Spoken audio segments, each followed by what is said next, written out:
هلکه کامران واده دې وکړو یار. او عبدالرحیم واده مې وکړو، یو دیګ هم پخ کړی و، 10 کسان په یوې میاشت کې دننه پکې ته وو. هلکه کامراني دا لاسه کې زمونږ د نیکونو الله دې وبخښي که نه، هغوی یو بادرنګ کرلی و پوه شولې، این یو سر یې دلته و او بل سر یې په این تورخم ګیټ کې وې.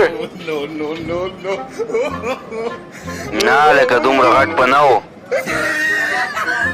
والله چې دا دیګ دې ورکوټی که که نه کامراني دا بادرنګ به درنه د تورخم ګیټ نه واړومه ګوره. او